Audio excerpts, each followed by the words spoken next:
mbokk yi ma dellu présenté sa bopp mooy maa ngi tudd Ousmane Sonko am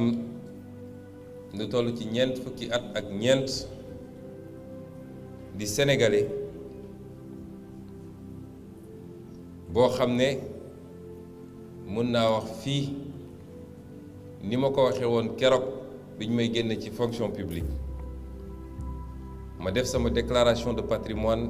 publier ko ni bokkuma ci sénégalais yi nga xam ne sénégalais yu riche lañu mënoon naa nag bokk tey ci ñu yor ay millions wala ay milliards biir Sénégal ndax nekkoon naa ci position yu ma ko permettre te bëri na ñu ma ko bokkaloon tey ñenn ñi sax ànd ak Macky Sall te duma la ne ay millionnaires lañu waaye ay milliardaires lañu waaye dama def option mooy ci sama dund ñaanuma yàlla def benn xeetu compromission boo xam ne dina jëmale nit ci lu ñaaw dina jëme nit ci lu bon rawati nag ci wàllu alal goo xam ne moomuloo ko walla lewu la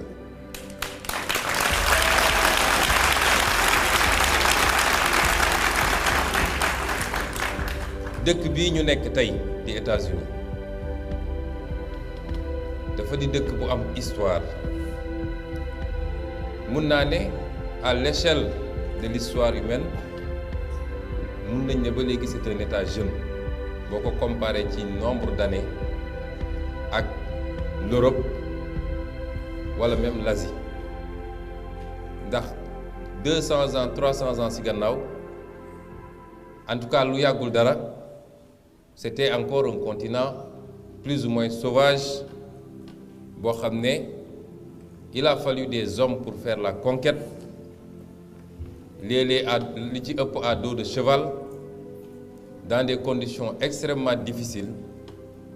et tey c'est la première puissance économique militaire politique du monde loolu du ay jinne ko liggéey te tooguñu rekk yàlla décrété ko mu jóge ci asamaan ñëw ay nit ñoo ko liggéey nit ñooñu nag dafa am ñu ci jiitu moo tax référence dafa am solo cim réew soo seetee tey fii Amérique am na ñoo xam ne ñoom dañ leen a considérer sax comme ay héros nationaux muy 56 góoru yàlla yi nga xam ne ñoo signé woon la déclaration d'indépendance waaye it muy 36 yi nga xam ne ñoo signé la constitution réew dafa war a am référence tey problème bi ñu am Sénégal ci wàllu politique laa waxuma ci wàllu yeneen wàll ndax am nañu ay référence ci wàllu aada ak ci wàllu diine waaye comme ñun ñoo opté pour un système républicain da nga xam ne état bi ñu créé république la laïque ñu jël ay loxo yu ñu koy teg ci fànn woowu problème bi ñu am mooy dina jafe trop ñu am benn référence absolue boo xam ne tey mun na def unanimité ci lu ñu mën a ne def na ko mu mun a doon lu ñuy wëyee lu mu fi bàyyee ay wëy ba xam ne suñuy sëtaat comme fii tey Amérique di ñu jëlee seen père fondateur yooyu def leen sax élever leen sax au rang presque de Dieu waxin la nag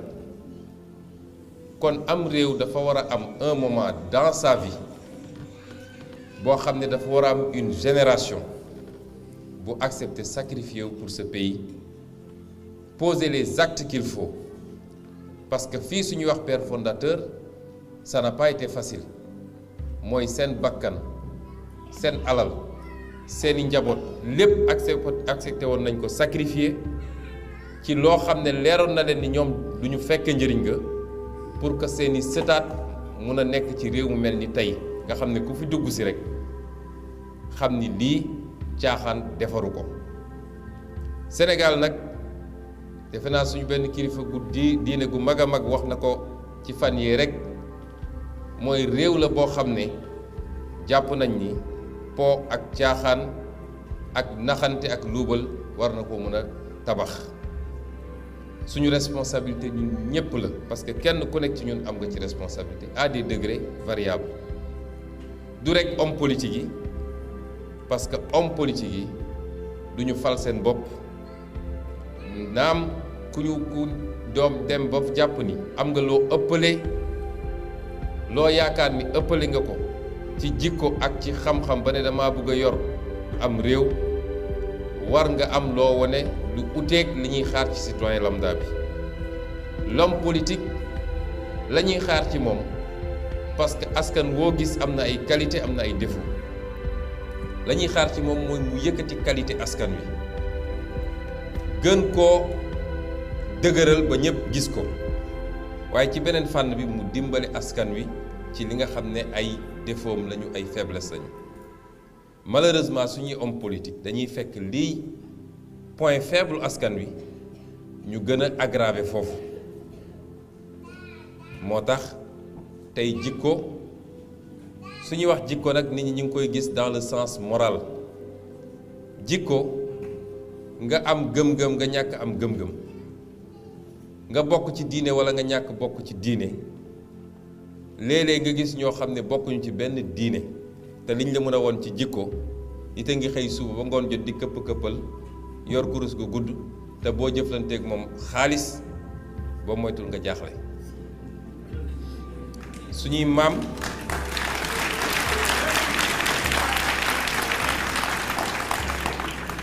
ñun suñuy maam duñu woon ay jullit duñu woon ay catholique ay ceddo lañu woon waaye li ñuy woote ci jikko yépp te soo seetee suñuy kàllaama mu am baat yu koy symboliser ci jom ci fulla ci kersa ci kóllëre ci leneen ak leneen ñoom ñoo ko conceptualiser woon te doon ko dund ceddo démb moo gën a dëggu foofu jullitu tey ndax suñ la joxaan seen kàddu duñu dellu gannaaw bañ nañ buñ daañ dem yenn xare yi mu leer leen ni les chances de succès bëriwul pour bañ a wëlbatiku wala daw dañuy jël suuf dugal seen pantalon parce que daw gàcce la woon tey nag juróom yoo fi àndal bu lacrymogène tàkkee ba wëlbatikoo doo gis kenn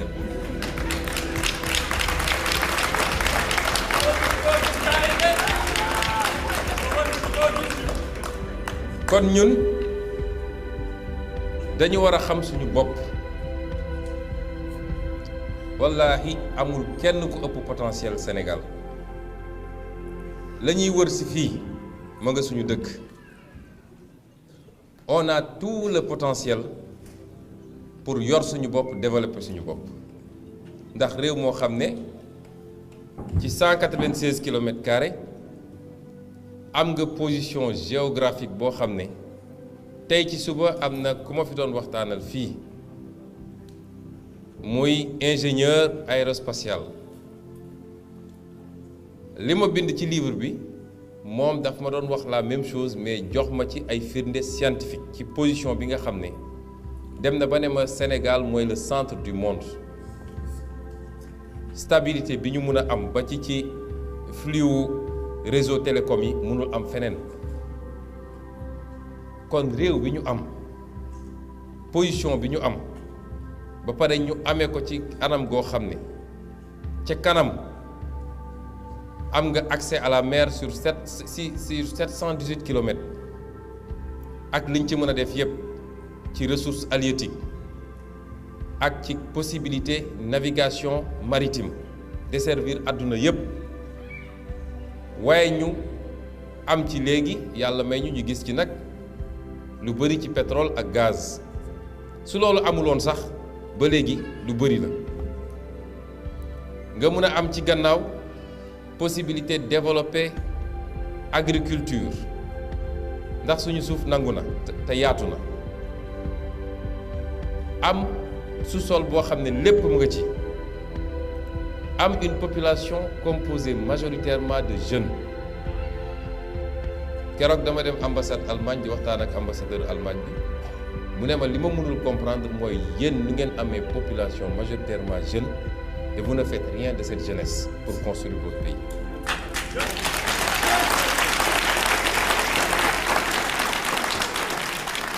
nga dellu suñu ne réew ma am na stabilité suñu wax stabilité mooy ñaanuñu ko yàlla bu mu sàmm mooy musuñoo vivre coup d'état guerre yi am Afrique musuñu koo am yëngatu bu ndaw bi am ci benn parti réew mi defe naa eggagul fu ñu mën a nee guerre am na Sénégal ñu am chance bu extraordinaire boo xam ne tey ay nitu politique wala ay nitu système bi parce que suñu nee nitu politique rek dañ koy réduire waaye nitu système bi pour mën a rek toog ci nguur jaral na leen ñu taal Sénégal mooy lu ñu mës a am ci valeur suñu matière première bu gën a précieuse mooy jàmm ji ñu am diggante sénégalais yépp du ci xeet du ci ethnie du ci diine nga xam ne soo xoolee Sénégal te loolu dafa jiitu sax diine yi fi nekk ndax bi sénégalais yi di kalante diggante ethnie ak ethnie bi ñuy kalante diggante sant ak sant diine egseegu fi woon kon loolu nga xam ne mooy suñu principale matière première ci juróom-ñaari at yi weesu gis nañ ni c'est menacé parce que pour la première fois ñu commencé fi tudd ay mbirum ethnie ay mbirum diine te ñi koy tudd ñépp benn motivation la mooy politique ak ngànk pouvoir wala ñi yor pouvoir jox la xaalis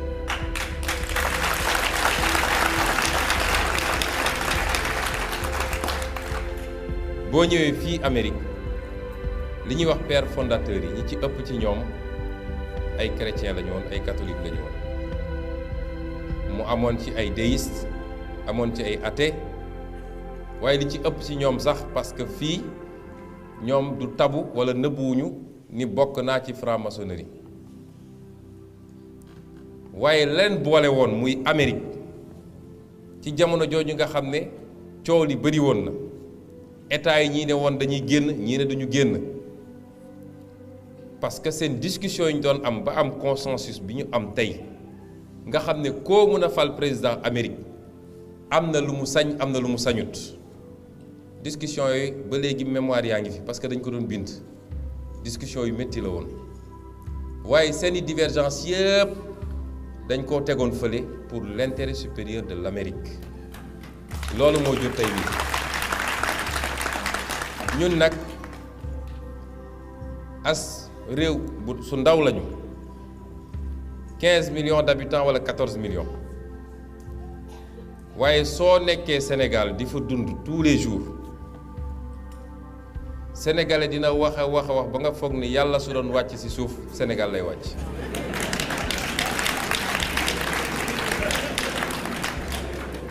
kon remise en question bi ñu war a def nun ma boole ci sam bopp en premier mooy il faut ñu xoolaat suñu bopp ci bépp fànn loolu ku bëgg a defar réew mi xamal ni liggéey bu njëkk bi lay xaar mooy loolu mais suñu potentiel yooyu yëpp ñu am mënuñu cee jot parce que dafa am benn bataille boo xam ne on l'a perdu depuis l'indépendance wala avant l'indépendance te bataille boobu ku ko gañewul doo développé mooy le combat pour la souveraineté nationale.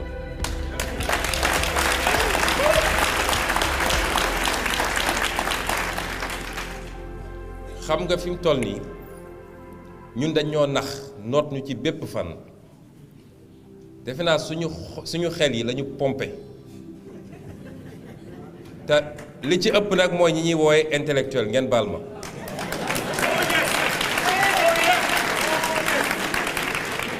mooy suñu xel yi dañ koo dëxëñe noo xam ne mujj gi dafa jur complexe bu ñu yóbbu ci li ñuy wax servitude volontaire mooy ñun nit ñi soxlaatuñu noot ñun ñoo ñëw livrer suñu bopp ndax sénégalais intellectuel boo mën a toogal ne ko lii di suñu ressource naturelle te bi indépendance ba léegi parce que léegi la coow li bëri ci pétrole ak gaz parce que pétrole ñëpp xam nañ ni bokkul ak yeneen ressources yi mais depuis ñu commencé exploiter suñuy phosphate ak ñoom seen ba tey jii ak li ñuy exploiter ci yeneen yi ñoom zircon ñoom nangam amuñu ci dara nga mun a taxaw ne lii il faut qu'on mette un terme te loolu dafa laaj ñu remettre en cause tous les contrats qui ont été signés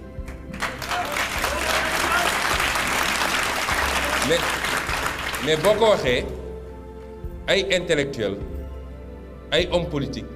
ñooy le lendemain ñooy njëkk a def déclaration waaw c'est un utopiste lii c'est pas possible kii dafa bëgg a déstabiliser réew mi signé nañu bopp noppi loolu mooy lu ñu noot ku ñu noot sa xel ba jàpp nga ni mënatoo fireeku koo ci ne monnaie bii ñu yor franc CFA baaxul ci ñun te duñu mus a développer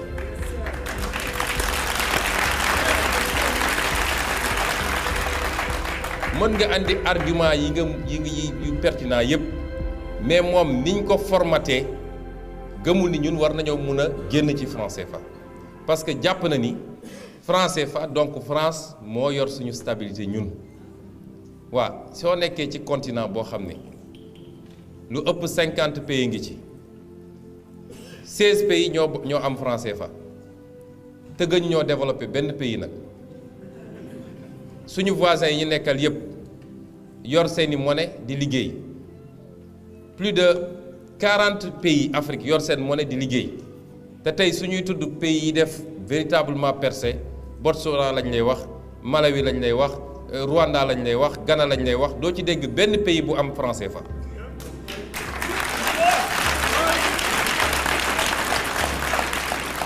mais am na nu ñu formaté ci suñuy conscience ba jàpp nañ ni ñun mënatuñu moom suñu bopp kon premier combat bi mooy gagner le pari de la souveraineté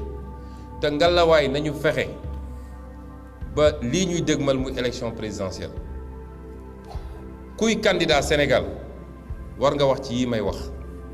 ba pare wax ci position bu leer nañ parce que fexe woon nañu ba def ko des sujets tabous man de maa ngi Sénégal bi ma commencé ràññee ba tey musuma dégg des débats programmatiques sur question yi te lii rek nag mooy suñu problème du quelle politique agricole quelle politique soo réglé wul les questions de souveraineté ba mun a moom sa bopp ba nga xam ne lii sa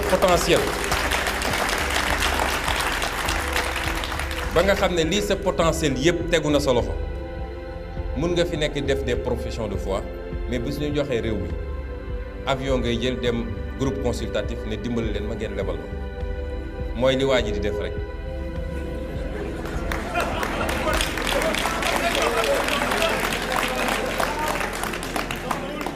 li gën a métti mooy li la yàlla jox yow nga tayle ko joxe ko ci anam goo xam ne du intérêt réew mi ba pare di wër ci àdduna naan lebal leen ma amul semaine booy toog sans que ki ma tuddee léegi ministre des finances étrangères di Amadou Ba munoo toog semaine te déggoo ñu ne mi ngi signé convention fii lebal nañ ko lii mais loolu tey la réew mi la parce que ñun ak suñuy doom ak suñuy sët ñoo koy fay te contexte bi nga xam ne nee nañ am nga pétrole am nga gaz foo dem ñu signé la waaye engagement yi nga fay jël waxoo ko Sénégalais yi.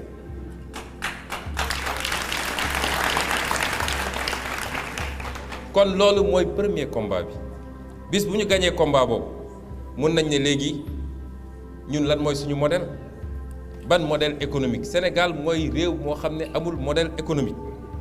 laaj naa premier ministre bi mu ñëwee assemblée daaw déclaration politique générale ne ko mun nga ñu wax lan mooy seen modèle économique parce que dañuy tëñëx rek tey ñu ngi ci lii dem ba ci biir FMI ak keneen ne leen baaxul ñu ne nañu làmb la ci des mais noo mu nee développer réew dans ces conditions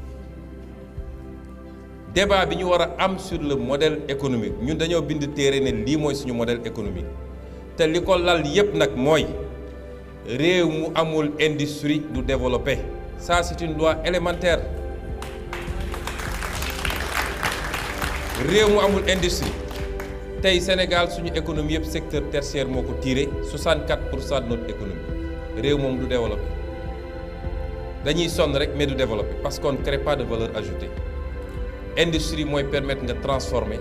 jëlee secteur primaire yóbbu secteur tertiaire créer valeur ajoutée mooy permettre nga exporter avec de la valeur ajoutée mais moo lay permettre surtout de créer des emplois réew bu amul loolu du développé loolu buñ ci sonn sax ngeen góorgóorlu ba laaj ko candidat yépp ni ma ko laajee premier ministre tontuwuma ñu teg ci diir ministre des finances ñëw ma laaj ko tontuwuma nee na ma ñun notre modèle c'est que le président Macky Sall qui est un grand visionnaire moo naan nii la ñu ne nii la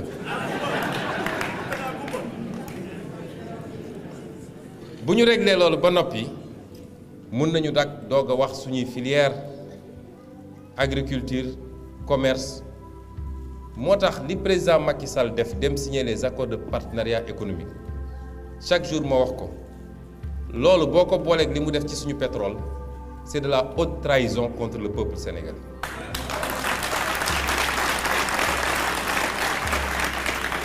parce que munoo dem jël engagement ubbi sa économie par rapport ak ay puissance yoo xam ne mais est-ce que vous croyez que béykatu sénégalais bi nga xam ne su tawul sax mu jaaxle mun na compétir ak béykatu allemand c'est pas possible réew yëpp dañuy protéger wu coow ji am actuellement yëpp ci acier bi diggante président Amérique bi fi nekk ak Chine ak Turquie et cetera mais protection la du leneen amul réew bu dul protéger wu fii président Ulysse Grant nga xam ne je crois mooy 17e président États-Unis bi Grande-Bretagne ñëwee ne ko dañu bëgg accord de libre-échange daf leen ne yéen da ngeen toog pendant 200 ans da ngeen surprotéger votre économie ba def votre révolution industrielle ba développer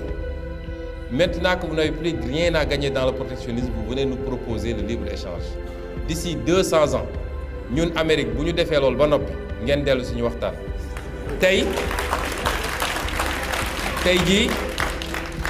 tey jii le traité transatlantique pour le libre-échange Amérique mooy forcer Union européenne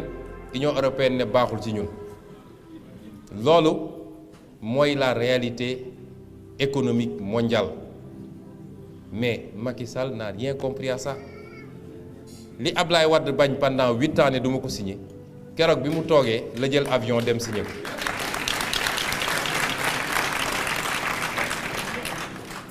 kon protéger sa économie bi ñuy poser débat sur les grandes surfaces françaises qui débarquent daaw bi ma koy assemblée lu ne dégg naa ko tey ñooñu doon wax ñooy ñëw naan dama bëgg a gisee ak Sonko parce que problème bi egg na foo xam ne mais patriotisme dafa am solo ci réew mënuñu am suñu propre économie noo mënee concevoir Sénégal tey ñu war a am des budgets de milliards pour consommation carburant ci suñu administration ak suñu état Touba Oil ne fi Elton nekk fi Aydon nekk fi EDK ne fi keneen ak keneen ci ay opérateurs sénégalais nga leen fi ne ñukk dem jox ko Total wala Shell c'est inadmissible parce que c'est l'impôt des sénégalais war nañu fexe munoo muusa ki waane ba administration française jënd beneen oto bu dul Renault wala Peugeot le privé français ku nekk mën nga jënd loo neex mais administration xaalisu français yi dañ koy delloo ci waa France mais ñun suñu réew dem nañ tey ba li ma wax léegi rek nekk fa français wala nga nekk fa turc wala nga nekk fa marocain moo gën nekk fa sénégalais ça la réalité su ma koy waxee noonu nag bu ñu jàpp ni c'est de la xénophobie man nee naa démb réew yooyu sax dama leen naw on n'a rien à dire à ces pays dañoo xam li ñu bëgg am seen fulla di def li ñu war a def ñun ñoo amul fulla c'est simple tey ñun suñu amoon fulla ba defar suñu réew ba mu mel ni mu marobel dañu war a am les mêmes ambitions ci ay réewu Afrique dem fa suñuy entrepreneur di fa jël des parts de marché kon réew mu ne yaa war a identifier say intérêt nga défendre ko pour tes populations donc c'est pas de l'antifrancisme wala de l'antimarocanisme ou déedéet je n'ai rien contre ces pays là dama leen naw sax parce que xam nañ seen bopp ñoom xam nañ fi ñu bëgg a jëm ñun ñoo xamul suñu bopp te ku xamul sa bopp nag nit ñi won la ñoom ñooy kan. su loolu weesoo nag yu bëri dama koy tëb parce que damay bañ ñu guddee. Combat naka lañ ko war a defee combat pour la gouvernance Sénégal li fa nekk ci luubal li fa nekk ci randal loolu mooy premier terme yi parce que wax naa ko démb un citoyen ordinaire bu jëlee ginaar ñu ne dafa sàcc un ministre wala un directeur wala un fonctionnaire bu jëlee ay milliards ñu ne dafa détourné waaw kii dafa sàcc kii dafa randal mais li xew Sénégal defe naa xewul ci benn réew j'exagère nag parce que Afrique moom mooy loolu rek mais li xew ci réew mi egg na niveau boo xam ne ci surfacturation de marché public ci détournement de deniers publics ci commission yi ñuy percevoir ci yi ñuy def nii nit mun a war a fay nangami impôt benn waay toog fee ne man maa ko annuleel ci ay multinationales fi mbir mi toll am na yu ma bind ci livre bi ne rien que sur les marchés publics bu ñu arrêté woon wala ñu freiner les surfacturations c'est minimum 300 milliards d'économies par année te loolu ay nit a koy séddoo ay politiciens ay hauts fonctionnaires. Afrique et particulièrement Sénégal mooy réew moo xam ne lenn ci hauts fonctionnaires yi ak lenn ci politique yi ñooy les richards. Hommes d'affaires yi ñooy daw ci gannaaw ñooñu loolu mënoo ko gis fenn parce que fonction publique ak fonction politique nit mënu cee am ay millions ku ko ci am dafa sàcc c'est pas possible. mais loolu beneen question bu muy poser mooy la question de la citoyenneté parce que loolu su amoon fii États-Unis peuple bi yépp mooy génn manifester réclamer que la lumière soit faite bu amoon Norvège noonu bu amoon France noonu barki dem bi mu amee Brésil ay millions de personnes ñoo génn di manifester ba ñu daaneel Dilma Rousseff bi mu amee Corée du Sud même chose mais Sénégal su ñu newoon xamuñu sax mais nit ñaa ngi leen di yéegal léegi des Sénégalais prennent leur responsabilité wax Sénégal nga mun a ne sàcc nañ fi 150 milliards nit ñi waxtaane ko ñaari fan ci salon yi gars yi am na ñu def ak une bonne partie de la presse ñu suulaat mbir ma waaye suba ba ngoon jot ñi ngi topp ci ay détails yoo xam ne vie privée jàmbur diw def na lii di def na la alors que coow li newul foofu coow li mooy li ñu bokk ñun muy suñu alalu réew naka lañ ko yoree ak su dee yorin gi rafetul ana la conscience citoyenne bi war a tax nit ñi jóg parce que bu ñu ne woon lii am na ci réew mi 500 000 Sénégalais génn dem place de l'Obélisque wala ñu ne ñu ngi marché dem vers le palais léegi nga gis problème de lumière bi ñu def ko ci mais tant que nit ñaa ngi toog fu ñu toog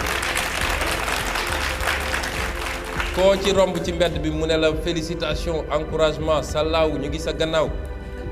li ma wax démb rek ñun soxlawuñu kenn nekk suñu gannaaw Sénégalais nekk sa gannaaw sax wóorul na la jiitu rek wala ngeen ànd. lii ma wax nii yëpp nag te foofu laay daanelee mooy presque waxuma fi lu kenn xamul diagnostic bi ma def kenn ku nekk ci yéen mi ngi koy def chaque jour rawatina yéen ñii ne ci diaspora bi parce que kenn gënul patriote waa diaspora bi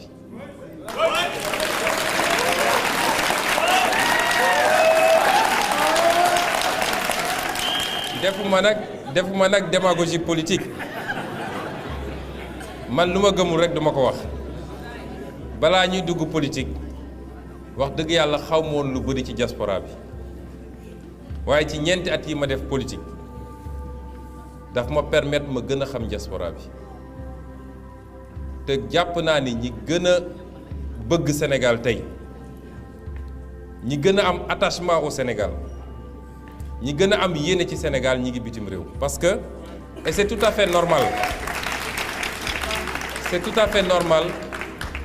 et je pense que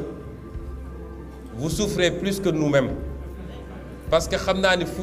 ñeenti sénégalais daje seen waxtaan yépp mooy li xew réew ma te mënuñu ci dara moo tax ñu ngi def ñun ñëpp les mêmes diagnostics mais diagnostic yi dafa doy il faut maintenant agir dafa jot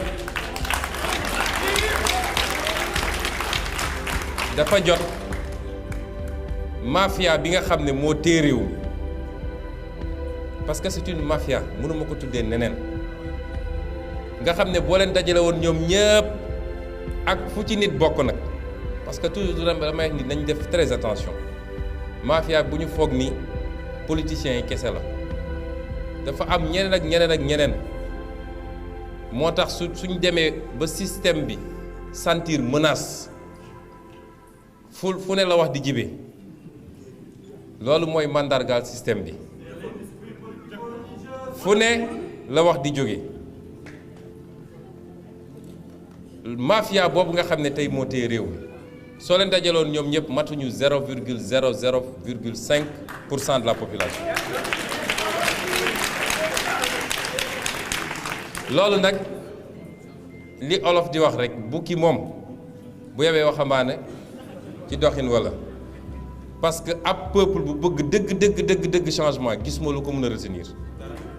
moo tax dafa jot ñu bàyyi commentaire yeeg wax yi Facebook beeg ñoom seen c'est bien pour la conscientisation mais dafa jot ñu dem vers l'action te nag dinaa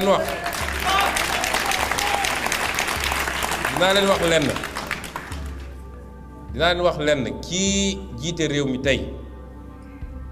luñ fi musa am ci président moo ci yées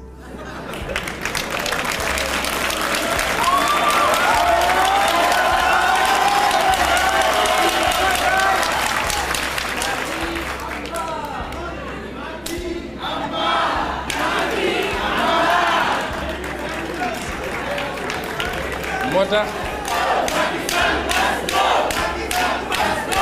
merci moo taxit ñun ñëpp dañu war a jël conscience d'une chose élégance bi ñu amoon ba malgré coow yi amoon ak xeex yi amoon ñu organiser élection bi doon élection bu transparente ki war a gagné ñu jël seen téléphone félicité ko dañu xam ni kii du def loolu mukk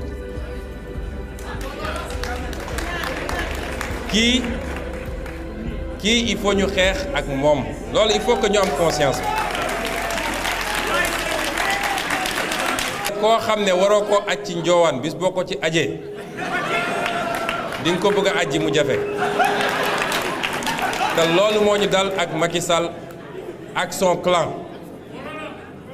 ndax clan la xam nga Abdoulaye Wade dañ doon wax doom ja léegi xam ma village bi la ñu war a wax walla quartier bi walla mais moom dafa àndaale lépp te kenn ku ne ci ñooñu nag secteur bu ma ne def na fa loo xam ne tey ñoom bu ñu ñàkkoon nguur gi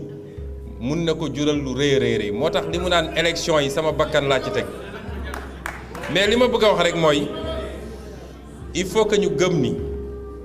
il ne tient absolument rien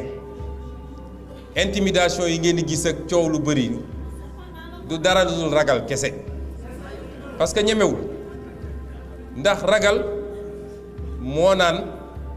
bëgg naa dem élection wóolu naa sama bopp maa fi tabax train yi maa fi tabax immeuble yi ku ñëw dinaa ko daaneel waaye nag kenn warul dem élection ak man doo nga war a dem kon nañu xam ni suñu defee liggéey bi ñu war a def mooy sensibiliser le peuple niñ ko war a defee sensibiliser la jeunesse particulièrement du pays ba ñooñu ñëpp comprendre les enjeux que 2019 enjeu historique la 2019 du par rapport ak Ousmane Sonko wala beneen candidat de l'opposition c'est par rapport au Sénégal man personnellement à mon âge état civil et à mon âge politique je crois que j'ai le temps de faire mon chemin kon su ñuy insister pour 2019 c'est pas parce que dañoo yàkkamti mais c'est parce que ñun mën nañu xaar mais est-ce que le Sénégal peut encore attendre loolu mooy question ma jox leen ci firnde bu gàtt rek si on ne réussit pas à reprendre notre souveraineté ci suñuy ressources naturelles en 2019 dina jafe trop après parce que multinationales yi ma gis 2021 premier baril yi dina génn 2024 dina fekk jaay nañu ba am doole ñoom ñooy fal président de la République Sénégal bu boobaa te ku jóg contesté loolu suñ la reyul it dinañ la pexeel ndax li ñuy yor ci alal tey Congo mënul renégocier ses contrats Gabon mënu ko parce que téye nañ leen ba noppi donc ci ba muy ci njëlbeen ba ngay def li ngay def balaa ñoom ñuy am assise bu leen di permettre ñu téye suñu réew kon loolu mooy urgence bi mais il faut que ñu liggéey à sensibiliser les Sénégalais liggéey boobu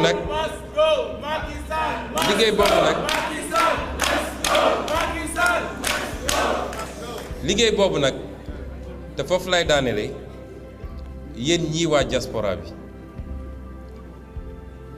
yéen rek vous pouvez être la clé du changement xam nga diaspora bi c'est pas en termes d'électorat c'est pas un gros électorat ñun ñëpp d'accord nañ ko je crois que ça va tourner entre 250 000 ak 300 000 électeurs lu am solo la mais fi mu ëppee solo mooy waa diaspora bi ils peuvent voter mais ils peuvent surtout faire voter et donc loolu li muy laaj ci engagement mooy waratuñu nekk rek dans une logique de dire je suis convaincu je soutiens wala def naa ci sama $100 wala jour élection jaral na ma def des kilomètres pour aller voter dafa laaj un sacrifice qui dépasse cela mooy chaque membre de la diaspora qui est convaincu par le discours et par le projet bokk nga ci parti bi bokkoo ci c'est pas le plus important parce que notre seul parti c'est le Sénégal chaque membre de la diaspora bu am conviction boobu war na assigner boppam objectif nii ci ñi ma déggal Sénégal ci ñi ma amal relation boo xam ne yaakaar naa ni war naa mën a wax ak ñoom ñu déglu ma ci ñi nga xam ne may nañ ma cër boobu dinaa fexe ba su ma mënul convaincre ñëpp it ni mu tuuti la moitié dinaa leen convaincre dama wax ak kenn ma ne ko su ma sañoon bu kenn ci diaspora bi jël congé ñoom ñëpp nañu bàyyi ba fin janvier ku ci mën suñu mënoon ñoom ñëpp sax nañu débarquer Sénégal nga xam ne dinañu fekkee début campagne bi ku ñëw it fa nga dëkk demal foofu directement bul toog Ndakaaru su dee dëkkoo Dakar boo demee dajaleel jeunes yi organiser ay té débat waxtaanal ak mag ñi jouer ce rôle de sensibilisation jàpp naa ni suñu amoon loolu rek on retiendra que c'est cette diaspora qui a impulsé le changement au Sénégal waaye ñun soxlawuñu il faut pas nag qu'on pense que dañoo soxla diaspora bi rek ci loolu ku lire sama livre di nga gis li ma wax ci diaspora bi programme bi ñëw dina ko gën a détaillé ku bëgg a construire Sénégal tey gëm naa ne nu mu tuuti à 50% war ngaa mën a wéeru ci diaspora bi parce que li fi nekk ci potentiel dans tous les domaines yoo xam ne amagul Sénégal parce que nous sommes sous-développés domaines yoo xam ne am na Sénégal waaye ñu ngi ci ak retard technologique financier bu extraordinaire ñëpp mënuñoo ñibbisi mais il faut aujourd'hui que ñu xam ni li ko Italie defee Chine def ko Turquie def ko réew yëpp boo seetee seen développement fi mu toll nii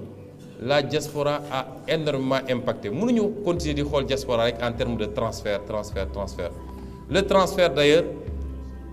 va majoritairement au règlement de questions sociales finance très peu le développement loolu it am na ay propositions yu ñu ci def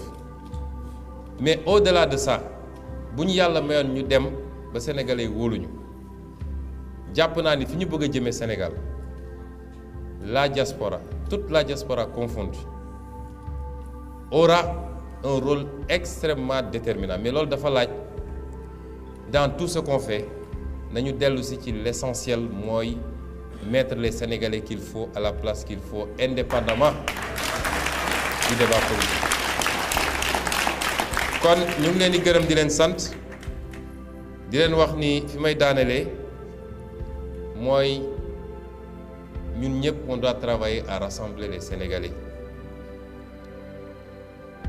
Tous les discours de division des Sénégalais, ñun ñëpp on doit travailler à les combattre. Un Sénégalais est un Sénégalais, il n'a pas demandé à naître au Sénégal. mënuñu am fierté bu ëpp fi ñu dëkk ñun nga xam ne yàlla moo ñu ko tànnal te tàgguwul kenn ndax bëri na peut-être ñoo xam ne ci Sénégal yàlla su leen tàggu woon dañ ko daan man kaana laa bëgg a nekk. comme nag yàllaa ñu tànnal loolu mënuñu am lu ëpp Sénégal yàlla su ko neexoon sénégalais yépp nekk benn xeet dong wala benn ethnie dong wala benn diine dong waaye loolu mënul am parce que yàlla ni mu bindee àdduna da ko bind ci diversité mais diversité boobu c'est pour que nit ñi di xamante et que nit ñi di enrichir mutuellement ku jóge Saalum wala nga jóge Fuuta boo demee Casamance gis culture bu wuteeg sa bos mu doon découverte ku jóge Casamance dem Bawol gis fa culture bu wuteeg sa bopp mu doon lu lay enrichir loolu rek moo tax yàlla di créer les diversités et donc c'est des diversités qui doivent nous enrichir et non pas nous diviser waruñu nangu benn discours bu jëm ci fànn woowu ñu ngi leen di gërëm j'ai été long mais deuxième partie bi dinañ leen déglu et ku ci am ay questions ku ci am ay préoccupations wala ay questions nañ ci essayer tontu suñu kéem kattan merci beaucoup. kon ñu ngi recevoir fii sëñ Fallou Niang jóge depuis